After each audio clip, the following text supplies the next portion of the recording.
ماہی گیر نے کہا کہ اے دیو سن، اگلے زمانے میں فارس اور روم کا ایک بادشاہ تھا۔ اس کا نام تھا یونان۔ اس کے پاس بے حد مال و دولت اور لاؤ لشکر تھا۔ وہ بڑے دبدبے والا تھا اور اس کے خراج گزار بہت سارے تھے، لیکن اسے کوڑ کی بیماری تھی اور حکیم اور طبیب اس کے علاج سے عاجز آ چکے تھے۔ وہ بہت سی دواؤں اور سفوف اور مالشوں کا استعمال کر چکا تھا، لیکن کسی سے فائدہ نہ ہوا اور کوئی طبیب اسے اچھا نہ کر سکا۔ ایک بار یونان بادشاہ کے دارالسلطنت میں ایک بڑا اور بوڑھا حکیم آیا۔ اس کا نام دوبان حکیم تھا۔ اس نے یونانی، فارسی، رومی، عربی اور سریانی کتابوں کا مطالعہ کیا تھا اور طب اور نجوم اور ان کے اصول و قواعد میں بڑا ماہر تھا اور ان کے نفع و نقصان سے بخوبی واقف تھا اور مفید اور مضر نباتات اور جڑی بوٹیوں کی پہچان میں بڑی دسترس رکھتا تھا۔ فلسفی تھا اور طبابت وغیرہ کے ہر پہلو سے واقف۔ جب یہ حکیم شہر میں آیا اور کچھ دنوں وہاں رہا تو اس نے سنا کہ بادشاہ کو کوڑ کی بیماری ہے اور سارے حکیم اور طبیب اس کے علاج سے عاجز آ چکے ہیں۔ جب حکیم کو اس کی خبر پہنچی تو وہ رات بھر سوچتا رہا، اور جب صبح ہوئی اور روشنی پھیلی تو اس نے اپنے بہترین کپڑے پہنے اور یونان بادشاہ کے پاس پہنچا اور اس کے سامنے زمین کو بوسہ دیا اور کہا کہ خدا تیری عزت، آبرو اور دولت ہمیشہ قائم رکھے، اور بہترین تقریر کی اور اپنا تعارف کرایا۔ اس کے بعد کہا کہ بادشاہ سلامت، مجھے معلوم ہوا ہے کہ آپ کے بدن میں کوئی مرض ہے اور بہت سے طبیب اس کے دور کرنے سے عاجز آ گئے ہیں۔ اب میں آپ کا علاج کرنا چاہتا ہوں، بغیر اس کے کہ کوئی دوا پلاؤں یا مالش کروں۔ جب یونان بادشاہ نے یہ سنا تو اسے تعجب ہوا اور اس نے پوچھا کہ آخر پھر کس طرح علاج ہوگا؟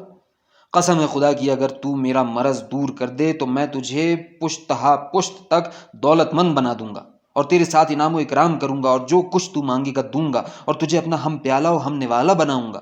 پھر بادشاہ نے اسے خلعت عطا کیا اور اسے انعام و اکرام سے سرفراز کیا اور اسے کہا کہ کیا تو مجھے بے دوا اور بے مالش اچھا کر دے گا؟ اس نے جواب دیا کہ جی ہاں۔ بادشاہ کو اس پر بہت تعجب ہوا اور اس نے حکیم سے کہا کہ اے حکیم، جو علاج تو کرنا چاہتا ہے وہ کس روز اور کس وقت ہوگا؟ بیٹا ذرا جلدی کر۔ اس نے کہا کہ بصر و چشم کل ہو جائے گا۔ یہ کہہ کر وہ شہر میں آیا اور ایک مکان کرائے پر لیا اور اس میں اپنی کتابیں اور دوائیں اور جڑی بوٹیاں رکھیں۔ پھر دواؤں اور جڑی بوٹیوں سے ایک پولو کا بلہ بنایا اور اسے اندر سے خالی رکھا، اور اس کا ایک دستہ بنایا اور اپنے علم کی بنا پر پولو کی گیند۔ جب وہ سب چیزیں بنا کر تیار کر چکا تو دوسرے روز بادشاہ کی خدمت میں حاضر ہوا اور دربار میں پہنچ کر اس کے سامنے زمین کو بوسہ دیا اور کہا کہ آپ سوار ہو کر میدان میں نکلیے اور اس گیند اور بلے سے پولو کھیلیے۔ بادشاہ کے ساتھ ساتھ سارے امراء اور وزراء اور شرفاء ہو لیے۔ جو ہی یہ سب میدان میں جمع ہوئے تو دوبان حکیم وہاں پہنچا اور بادشاہ کو بلہ دے کر کہنے لگا کہ اسے اس طرح پکڑیے اور میدان میں بڑھیے اور ہاتھوں کو خوب جھونک دے کر گیند پر بلہ ماریے، یہاں تک کہ آپ کے ہاتھ اور سارا بدن پسینے پسینے ہو جائے۔ اس طرح سے دوا ہتھیلیوں میں سے ہو کر جسم میں سرایت کرے گی۔ جب آپ کھیل چکیں اور دوا سرایت کر چکی ہو تو اپنے محل میں واپس جائیے اور حمام میں جا کر نہائیے اور سو رہیے، بس آپ اچھے ہو جائیں گے۔ یہ سن کر یونان بادشاہ نے حکیم کے ہاتھ سے بلہ لے لیا اور اسے اپنے ہاتھوں میں خوب زور سے پکڑا اور گھوڑے پر سوار ہوا اور گیند کو اپنے آگے پھینکا اور خود اس کے پیچھے دوڑا اور پاس پہنچ کر اسے زور سے مارا اور بلے کو مضبوط پکڑے رہا۔ اسی طرح وہ گیند کو مارتا اور اس کے پیچھے دوڑتا اور پھر مارتا جاتا تھا، یہاں تک کہ دونوں ہتھیلیاں اور سارا بدن پسینے پسینے ہو گئے اور دوا دستے میں ہو کر سرایت کر گئی۔ جب دوبان حکیم کو یقین آ گیا کہ دوا سارے بدن میں سرایت کر چکی ہے تو اس نے کہا کہ اب آپ محل میں تشریف لے جائیے اور فوراً حمام کیجیے۔ یونان بادشاہ فوراً واپس گیا اور حکم دیا کہ اس کے لیے حمام خالی کیا جائے۔ جب حمام خالی ہو چکا تو فراشوں نے اس میں فوراً فرش بچھایا اور غلام حاضر ہوئے اور کپڑے لائے۔ بادشاہ حمام میں داخل ہوا اور دل کھول کر نہایا اور وہیں حمام کے اندر کپڑے بدلے اور وہاں سے نکلا اور گھوڑے پر سوار ہو کر اپنے محل میں آیا اور سو گیا۔ یہ تو بادشاہ کا حال ہوا۔ اب دوبان حکیم کا ماجرا سنیے۔ وہ اپنے گھر آیا اور سو رہا۔ جب صبح ہوئی تو وہ بادشاہ کے یہاں گیا اور اندر آنے کی اجازت مانگی۔ بادشاہ نے اندر بلا لیا۔ وہ اندر آیا اور بادشاہ کے سامنے زمین کو بوسہ دیا اور اس کے لیے تشبیہاً یہ اشعار گا کر پڑھے: جب بزرگیاں تیری طرف منسوب کی جاتی ہیں تو ان کا دماغ آسمان پر چڑھ جاتا ہے، اور اگر کبھی کسی دوسرے کی طرف منسوب کی جائیں تو انکار کر دیں گی۔ تیرا چہرہ ایسا ہے کہ وہ بھیانک سے بھیانک چیز کی تکلیف کو دور کر دیتا ہے۔ خدا کرے کہ تیرا چہرہ ہمیشہ 14ویں رات کے چاند کی طرح چمکتا رہے، خواہ زمانے کا چہرہ کتنا ہی غضبناک کیوں نہ ہو۔ تو نے اپنے فضل و کرم سے مجھ پر وہ احسان کیے ہیں جو بادل پہاڑیوں کے ساتھ کرتے ہیں۔ تو نے اپنا مال نیکی کرنے میں اس قدر خرچ کیا ہے کہ بالآخر تو بلندی کے اعلیٰ زینے پر پہنچ گیا ہے۔ جب وہ یہ اشعار پڑھ چکا تو بادشاہ اٹھ کھڑا ہوا اور اسے اپنے سینے سے لگا لیا اور اپنے پہلو میں بیٹھنے کو جگہ دی اور بہترین خلعت عطا کیے۔ جب بادشاہ حمام سے نکلا تھا اور اپنے بدن پر نظر ڈالی تھی تو کوڑ کا کوئی اثر باقی نہ تھا، بلکہ اس کا جسم سفید چاندی کی طرح صاف تھا۔ بادشاہ اس پر خوشی کے مارے پھولا نہ سمایا اور اس کے دل کو بڑی خوشی ہوئی۔ جب صبح ہوئی اور وہ دربار میں آیا اور تخت پر بیٹھا تو وزیر اور ملک کے شرفاء ادھر ادھر کھڑے ہوئے اور دوبان حکیم داخل ہوا۔ جب بادشاہ نے اسے دیکھا تو فوراً اٹھ کھڑا ہوا اور اسے اپنے پہلو میں بٹھایا اور عمدہ عمدہ کھانے لائے گئے اور اسے اپنے ساتھ کھلایا اور دن بھر اسے اپنی ہمراہی میں رکھا۔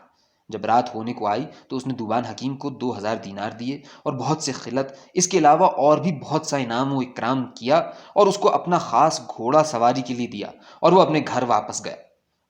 یونان بادشاہ اس کے اس علاج پر سخت تعجب کرتا اور کہتا کہ اس شخص نے میرا علاج بیرونی طریقے سے کیا اور تیل سے مالش تک نہ کی۔ خدا کی قسم یہ بڑی حکمت کا کام ہے۔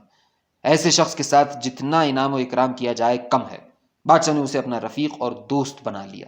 اس نے رات خوشی خوشی گزاری کیونکہ اس کے بدن سے بیماری دور ہو گئی تھی اور وہ بالکل تندرست ہو گیا تھا۔ جب صبح ہوئی تو یونان بادشاہ باہر نکلا اور شاہی کرسی پر بیٹھا۔ ملک کے رؤسا دست بستہ کھڑے ہوئے اور وزراء اور امراء اس کے دہنے بائیں بیٹھے۔ اس وقت اس نے دوبان حکیم کو یاد کیا۔ وہ آیا اور اس کے سامنے زمین کو بوسہ دیا۔ بادشاہ اٹھ کھڑا ہوا اور اسے اپنے پہلو میں جگہ دی اور اس کے ساتھ کھانا کھایا اور دعا مانگی کہ خدا اس کی زندگی زیادہ کرے اور اسے خلعت عطا کیے اور انعام دیا اور رات تک اس کے ساتھ بات چیت کرتا رہا۔ پھر اس نے حکم دیا کہ اسے اور 5 خلعت اور 1000 دینار دیے جائیں۔ حکیم بادشاہ کا شکریہ ادا کرتا ہوا گھر واپس آیا۔ جب صبح ہوئی تو بادشاہ اپنے دربار میں آیا اور امراء، وزراء اور خدام اس کے ارد گرد کھڑے ہوئے۔ راوی کہتا ہے کہ بادشاہ کا ایک وزیر تھا جو نہایت بدصورت اور کمینہ اور کنجوس اور حاسد تھا اور حسد کرنے میں اسے بڑا مزہ آتا تھا۔ جب اس نے دیکھا کہ بادشاہ نے دوبان حکیم کو اپنا مقرب بنایا ہے اور اسے اس قدر انعام دیے ہیں تو اس کے دل میں حسد کی آگ بھڑکنے لگی اور وہ اسے نقصان پہنچانے کے پیچھے ہاتھ دھو کر پڑ گیا، کیونکہ ضرب المثل ہے کہ کوئی جسد نہیں جس میں حسد نہیں۔ اور یہ بھی کہا جاتا ہے کہ ظلم ہر شخص کے اندر پایا جاتا ہے، فرق محض اتنا ہے کہ طاقتور اسے ظاہر کر دیتا ہے اور کمزور اسے چھپائے رکھتا ہے۔ الغرض وزیر یونان بادشاہ کے پاس آیا اور اس کے آگے زمین کو بوسہ دیا اور کہنے لگا کہ جہاں پناہ، میں نے آپ ہی کی نیکیوں کے اندر پرورش پائی ہے اور میں ایک نصیحت کرنا چاہتا ہوں۔ اگر میں اسے اپنے دل میں چھپائے رکھوں تو حرام زادہ ہوں، اگر آپ اجازت دیں تو کہوں۔ بادشاہ کو یہ سن کر پریشانی ہوئی اور وہ کہنے لگا کہ آخر وہ کون سی نصیحت ہے؟ وزیر نے کہا کہ اے جلیل القدر بادشاہ، بزرگوں کا قول ہے کہ جو کوئی انجام کو نہیں سوچتا زمانہ اس کا ساتھ نہیں دیتا۔ میں دیکھتا ہوں کہ بادشاہ ٹھیک کارروائی نہیں کر رہا ہے۔ وہ اپنے ایسے دشمن پر جو اس کے ملک کو ستیہ ناش کرنا چاہتا ہے انعام و اکرام کر رہا ہے اور اس کے ساتھ بھلائی سے پیش آتا ہے اور اسے بہت بڑا مرتبہ دے رکھا ہے اور اپنا مقرب بنایا ہے۔ مجھے ڈر ہے کہ کہیں بادشاہ کو نقصان نہ پہنچے۔